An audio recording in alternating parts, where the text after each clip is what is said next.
Chapitre 7. Salomon construisit encore son palais. Cela prit 13 ans jusqu'à ce qu'il l'ait entièrement terminé. Il construisit d'abord le bâtiment appelé Maison de la forêt du Liban. Il était long de 50 mètres, large de 25 et haut de 15. Il était construit sur 4 rangées de colonnes en cèdre et il y avait des poutres de cèdre sur les colonnes. On couvrit de cèdre les chambres supportées par les colonnes. Il y en avait 45, soit 15 par étage. Il y avait 3 étages et à chaque étage se trouvaient des fenêtres, les unes vis-à-vis des autres. Toutes les portes et tous les poteaux étaient faits de poutres, de forme rectangulaire. À chacun des 3 étages, les ouvertures se trouvaient les unes vis-à-vis des autres. Il fit le portique des colonnes, long de 25 mètres et large de 15, ainsi qu'un autre portique par devant, avec des colonnes et un auvent sur la façade. Il fit le portique du trône, ou portique du jugement, où il rendait la justice, et il le couvrit de cèdre, depuis le sol jusqu'au plafond. Son bâtiment d'habitation fut construit de la même manière, dans une autre cour, derrière le portique. Il fit aussi un bâtiment du même genre que ce portique, pour la fille du Pharaon, qu'il avait prise pour femme. Pour toutes ces constructions, on employa de magnifiques pierres, taillées sur mesure, sciées avec la scie, sur leur face intérieure et extérieure. On employa ces pierres depuis les fondations jusqu'aux corniches et à l'extérieur jusqu'à la grande cour. Les fondations étaient en pierre magnifique et de grande dimension, en pierre de 5 et de 4 mètres.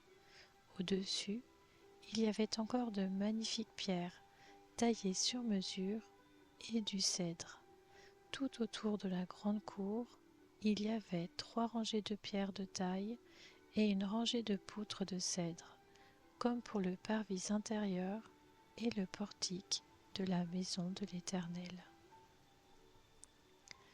Le roi Salomon fit venir de Tyr un certain Hiram. C'était le fils d'une veuve membre de la tribu de Nephtali et d'un père tyrien, et il travaillait le bronze.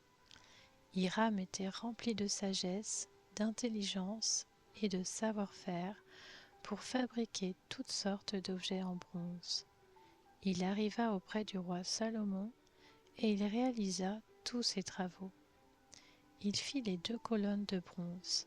La première faisait 9 mètres de haut et on pouvait mesurer la circonférence de la seconde avec un fil de 6 mètres. Il fondit 2 chapiteaux de bronze pour les mettre sur les sommets des colonnes. Le premier faisait 2 mètres et demi de haut, tout comme le second. Il fit des treillis en forme de réseau, des festons façonnés en chaînettes pour les chapiteaux qui étaient sur le sommet des colonnes, 7 pour le premier chapiteau et 7 pour le second. Il fit 2 rangées de grenades autour de l'un des treillis pour couvrir le chapiteau qui était sur le sommet d'une des colonnes. Il fit de même pour le second. Les chapiteaux qui étaient sur le sommet des colonnes placées dans le portique représentaient des lys et faisaient 2 mètres.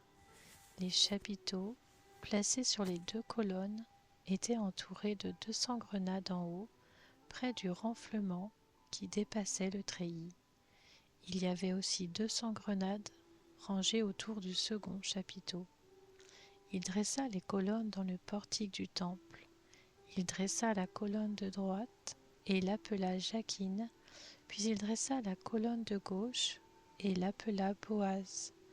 Il y avait sur le sommet des colonnes une sculpture qui représentait des lys. Ainsi fut terminée la fabrication des colonnes. Il fit la cuve en métal fondu. Elle faisait 5 mètres d'un bord à l'autre et était entièrement ronde. Elle faisait 2,5 mètres de haut et l'on pouvait mesurer sa circonférence avec un cordon de 15 mètres. Des coloquintes en faisaient le tour sous le rebord, 20 par mètre, sur tout le pourtour de la cuve. Disposées sur 2 rangs, les coloquintes avaient été fondues avec elles d'une seule pièce. Elle était posée sur 12 bœufs, 3 tournés vers le nord, 3 vers l'ouest, 3 vers le sud et 3 vers l'est. La cuve reposait sur eux et toute la partie postérieure de leur corps était à l'intérieur. Elle était épaisse de 8 centimètres et son bord, pareil à celui d'une coupe, avait la forme d'une fleur de lys. Elle pouvait contenir 44 millilitres. Il fit les 10 bases en bronze. Chacune faisait 2 mètres de long, 2 de large et 1,5 de haut. Voici en quoi consistaient ces bases. Elles étaient formées de panneaux attachés au coin par des montants. Sur les panneaux, qui étaient entre les montants, figuraient des lions, des bœufs et des chérubins. Sur les montants, au-dessus comme au-dessous, des lions et des bœufs. Il y avait des ornements qui pendaient en festons. Chaque base avait 4 roues en bronze avec des essieux en bronze. Aux 4 angles se trouvaient des épaulements en métal fondu au-dessous du bassin et plus bas que les festons. Le couronnement d'une base présentait à l'intérieur une ouverture qui se prolongeait de 50 centimètres vers le haut. Cette ouverture était ronde, comme pour les objets de ce genre, et elle faisait 75 centimètres de large. Il s'y trouvait aussi des sculptures. Les panneaux étaient carrés et non arrondis. Les 4 roues se trouvaient sous les panneaux et les essieux des roues étaient fixés à la base. Chacune faisait 75 centimètres de haut. Les roues étaient faites comme celles d'un char. Leurs essieux, leurs jantes, leurs rayons et leurs moyeux, tout était en métal fondu. Il y avait aux 4 angles de chaque base 4 épaulements de la même pièce que la base. La partie supérieure de la base se terminait par un cercle de 25 centimètres de hauteur et ses appuis et ses panneaux étaient faits de la même pièce. Sur les plaques des appuis et sur les panneaux, il grava des chérubins, des lions et des palmes, en fonction de la place disponible, ainsi que des guirlandes tout autour. C'est ainsi qu'il fit les 10 bases. Le métal fondu, la mesure et la forme étaient les mêmes pour toutes. Il fit 10 bassins en bronze. Chaque bassin pouvait contenir 880 litres, faisait 2 mètres et reposait sur l'une des 10 bases. Il plaça 5 bases sur le côté droit du temple et 5 sur le côté gauche. Quant à la cuve, il la plaça du côté droit du temple, au sud-est. Hiram fabriqua encore les cendriers, les pelles et les coupes. C'est ainsi qu'Hiram termina tout le travail que le roi Salomon lui fit faire pour la maison de l'Éternel.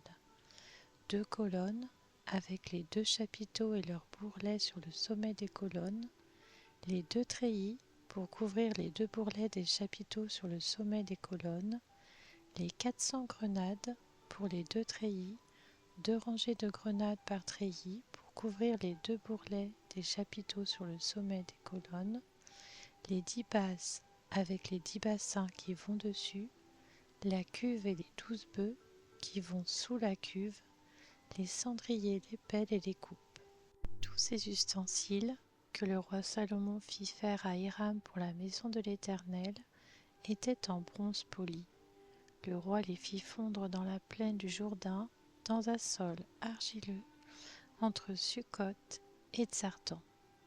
Salomon laissa faire tous ces ustensiles sans vérifier le poids du bronze, tant il y en avait.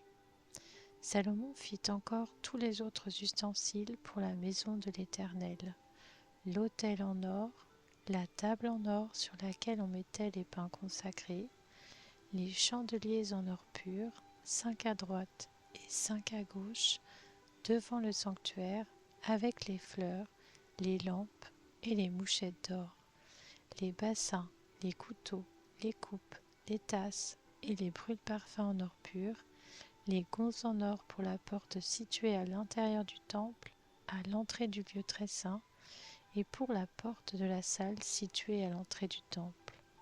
Ainsi fut terminé tout le travail que le roi Salomon fit pour la maison de l'Éternel. Puis il apporta l'argent, l'or et les ustensiles que son père David avait consacrés, et il les mit parmi les trésors de la maison de l'Éternel. 2 Chroniques, chapitre 4. Il fit un autel en bronze, long de 10 mètres, large de 10 et haut de 5. Il fit la cuve en métal fondu. Elle faisait 5 mètres d'un bord à l'autre et était entièrement ronde. Elle faisait 2 mètres et demi de haut et on pouvait mesurer sa circonférence avec un cordon de 15 mètres. Des images de bœufs en faisaient le tour sous le rebord, 20 par mètre, sur tout le pourtour de la cuve. Disposées sur 2 rangs, les bœufs avaient été fondus avec elle d'une seule pièce. Elle était posée sur 12 bœufs, 3 tournés vers le nord, 3 vers l'ouest, 3 vers le sud et 3 vers l'est. La cuve reposait sur eux et toute la partie postérieure de leur corps était à l'intérieur. Elle était épaisse de 8 cm et son bord, pareil à celui d'une coupe, avait la forme d'une fleur de lys. Elle pouvait contenir 66 000 litres. Il fit 10 bassins et il en plaça 5 à droite et 5 à gauche pour qu'ils servent aux purifications. On y lavait le matériel des holocaustes, tandis que la cuve était réservée aux ablutions des prêtres.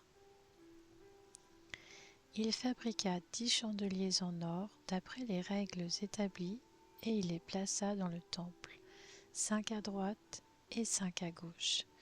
Il fit 10 tables et il les plaça dans le temple, 5 à droite et 5 à gauche. Il fit 100 coupes en or. Il fit le parvis des prêtres ainsi que le grand parvis avec ses portes, dont il couvrit de bronze les battants. Il plaça la cuve du côté droit du temple, au sud-est. Huram fabriqua encore les cendriers, les pelles et les coupes. C'est ainsi qu'Huram termina le travail que le roi Salomon lui avait fait faire pour la maison de Dieu. 2 colonnes, avec les 2 chapiteaux et leurs bourrelets sur le sommet des colonnes. Les 2 treillis pour couvrir les 2 bourrelets des chapiteaux sur le sommet des colonnes. Les 400 grenades pour les 2 treillis, 2 rangées de grenades par treillis pour couvrir les 2 bourrelets des chapiteaux sur le sommet des colonnes. Il fit les bases avec les bassins qui vont dessus, la cuve et les 12 bœufs qui vont sous elle, les cendriers, les pelles et les fourchettes. Tous ces ustensiles que le roi Salomon fit faire à Huram-Abi pour la maison de l'Éternel étaient en bronze poli.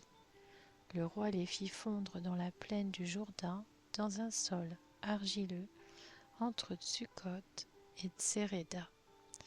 Salomon fit tous ces ustensiles en si grande quantité que l'on ne vérifia pas le poids du bronze utilisé. Salomon fit encore tous les autres ustensiles pour la maison de Dieu, l'autel en or, les tables sur lesquelles on mettait les pains consacrés, les chandeliers et leurs lampes en or pur, qu'on devait allumer d'après la règle établie devant le sanctuaire, avec les fleurs, les lampes et les mouchettes en or très pur, les couteaux, les coupes, les tasses et les brûle-parfums en or pur, les gonzes en or pour la porte située à l'intérieur du temple, à l'entrée du lieu très saint, et pour la porte de la salle située à l'entrée du temple.